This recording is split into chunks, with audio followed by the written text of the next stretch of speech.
మెప్మాలో అవినీతి అధికారులని సస్పెండ్ చేయడం జరిగింది అని చెప్పి నిన్న ఆంధ్రజ్యోతి పేపర్లో చూసాం. మేము 7 అధికారులని సస్పెండ్ చేశారని. అయితే మేము ఆరోపించినట్లుగా మెప్మాలో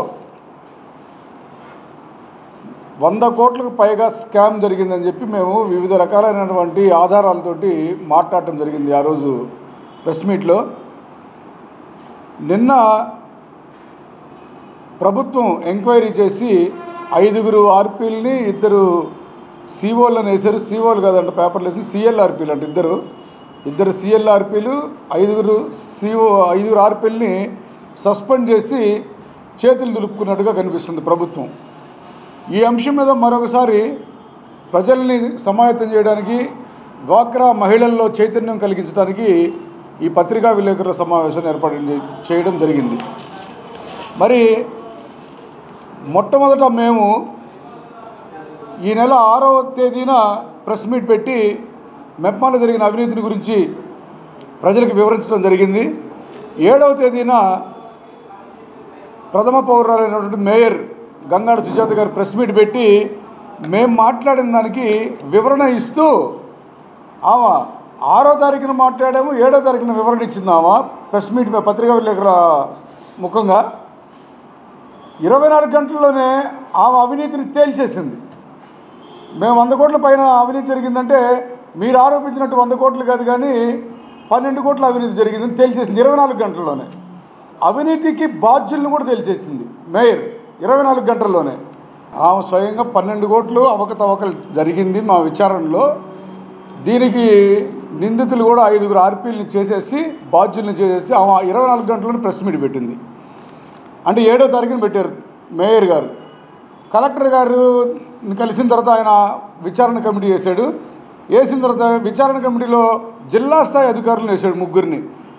సివిల్ సప్లైస్ అధికారి ఒకళ్ళు, తర్వాత లీడ్ బ్యాంక్ మేనేజర్ ఒకళ్ళు, డిఆర్డిఏ మేనేజరు మేడం గారు 3 వేశారు.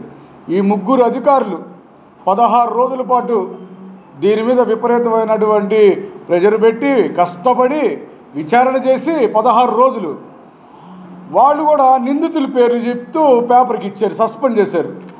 ఎవరో చెప్పమంటారండి? మేయర్ అమ్మగారు చదివినటువంటి ఈ 5 పేర్లు ఇంకొక 2 పేర్లు కలిపి వీళ్ళంతా నిందితులు అంట అని చెప్పి 16 రోజుల తర్వాత మేయర్ ఒక్కతే 24 రోజులకి తేల్చేసింది నిందితులు ఎవరు అనేది. 16 రోజుల తర్వాత జిల్లా అధికార యంత్రాంగం అంతా కదిలి 5 పొద్దాలుగా చూపిస్తూ ఉంది. ఎంత హాస్యాస్పదంగా ఉందనేది ఈరోజు మీ దృష్టికి తేవాలి, ప్రజల దృష్టికి తీసుకురావాలని చెప్పి మేము ఈ ప్రెస్ మీట్ పెట్టడం జరిగింది. అయితే మేము చెప్తా ఉన్నాం, కలెక్టర్ గారు మీరు వేసినటువంటి ఈ అధికారులు బృందం విచారణ జరిపి కొండను తవ్వి ఎలుకను పట్టినట్టుగా మేయర్ గారు 24 గంటల్లోనే విచారణ చేసి కనుక్కున్న అంశాలనే కొత్తగా వీళ్ళు కూడా కనుక్కోవడం జరిగింది. జరిగిన తర్వాత మేము అడుగుతూ ఉన్నాము, అసలు వీటన్నిటికీ మూల కారణమైనటువంటి నిధులు ఏ రకంగా రికవరీ చేయాలనే అంశం లేదు. ఎవరో బాధ్యులను మాత్రం ఎన్నుకొని ఆ బాధ్యుల్ని సస్పెండ్ చేసాం, చేతులు దురుపుకొని ఇంతటితోటి ఇక విచారణ అయిపోయింది అన్నట్టుగా వాళ్ళు చూపించడానికి ప్రయత్నం చేస్తూ ఉన్నారు.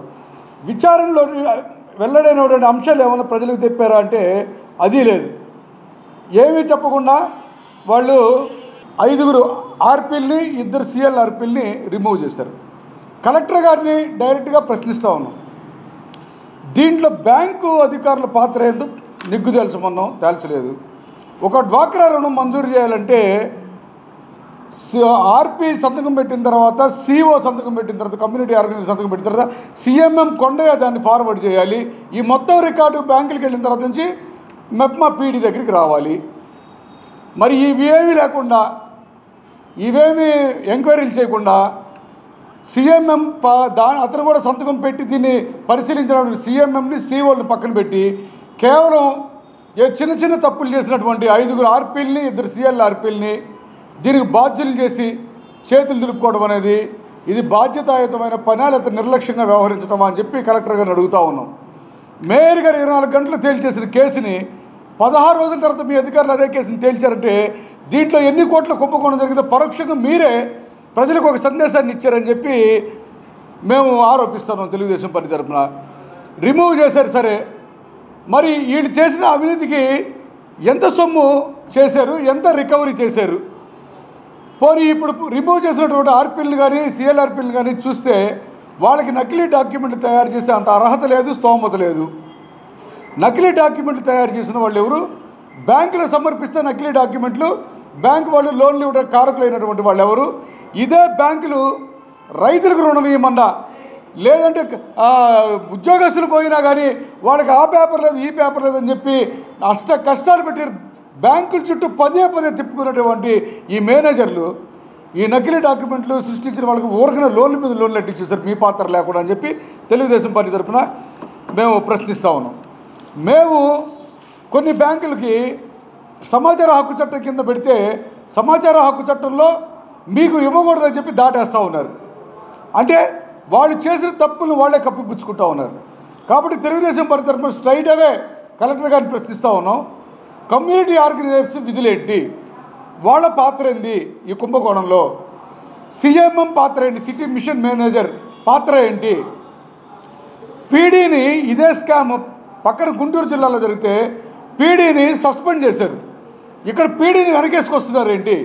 కింద స్థాయి సిబ్బంది ఇంతమంది అవినీతి చేస్తే పీడీకి బాధ్యత లేదా?